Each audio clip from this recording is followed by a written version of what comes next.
ভারত একটা ভয়াবহ অগণতান্ত্রিক রাষ্ট্র, হিন্দুত্ববাদী একটা বর্ণবাদী রাষ্ট্র। ভারতের রাজনীতিতে আর্মির বক্তব্যের খুব মূল্য নাই। যে মূল্য যে নাই সেটা আগেই তার পরপরই প্রমাণিত হয়ে গেছে।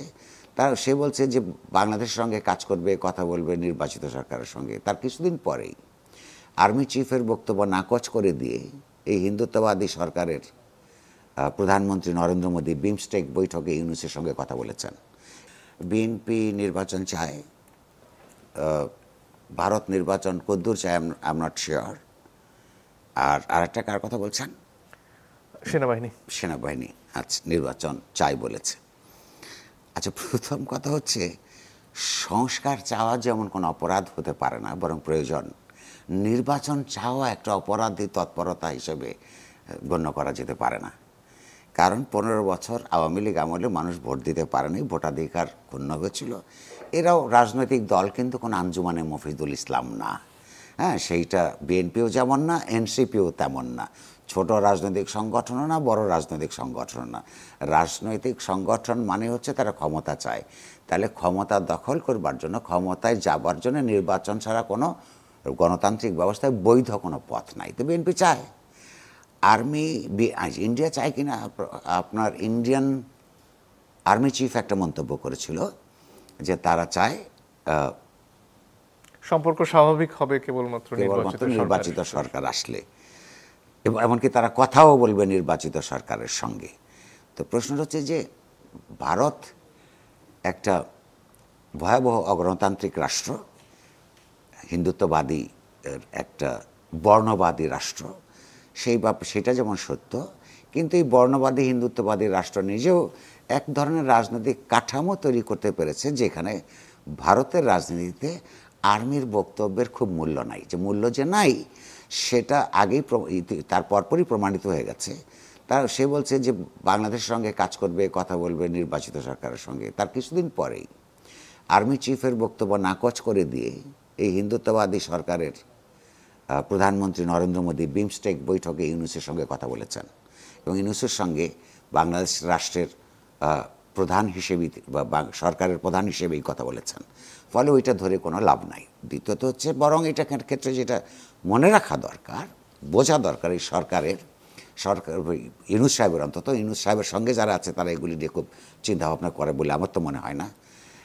ইউনূস সাহেবকে, কারণ স্টেকটা তার, হ্যাঁ, তার সঙ্গে যে যারা আছে তাদেরকে কেউ খুঁজবেও না, আপনার সাফল্য হলেও না, ব্যর্থ হলেও না।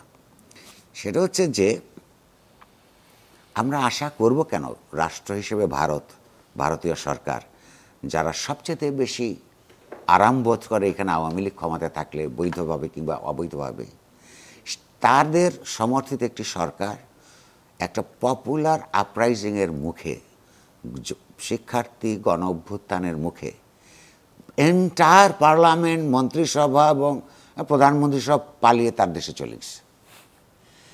এই যে তার যে পরাজয়, এটা শুধু আওয়ামী লীগের একার পরিচয় না, আঞ্চলিক রাজনীতিতে ভারত সরকারের একটা বিরাট পরাজয়। বাংলাদেশের মানুষের এই বিজয়টা তাদের জন্য একটা পরাজয় হিসেবে, কলঙ্কজনক পরাজয় হিসেবে আবির্ভূত হয়েছে।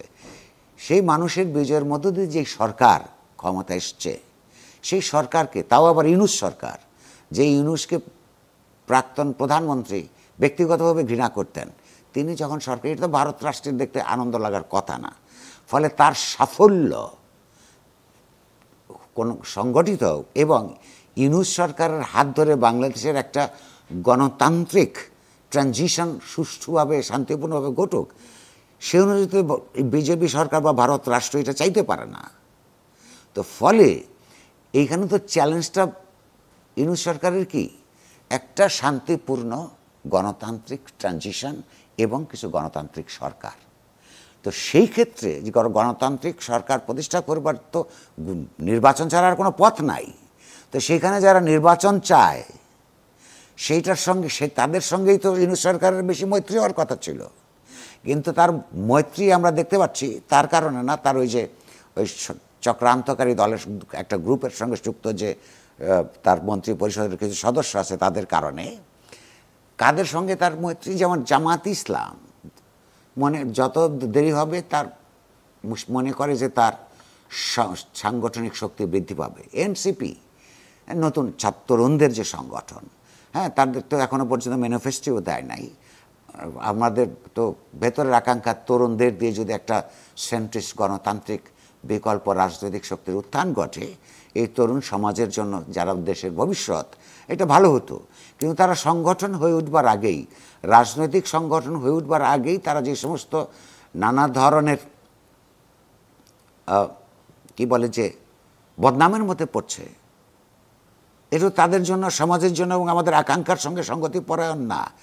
ধরুন তারা বলছে রাইটলি যে বিএনপির নেতাকর্মীরা নানান জায়গায় এই হাট বাজার দখল, চাঁদাবাজিগুলি করছে, এটা সত্য অভিযোগ।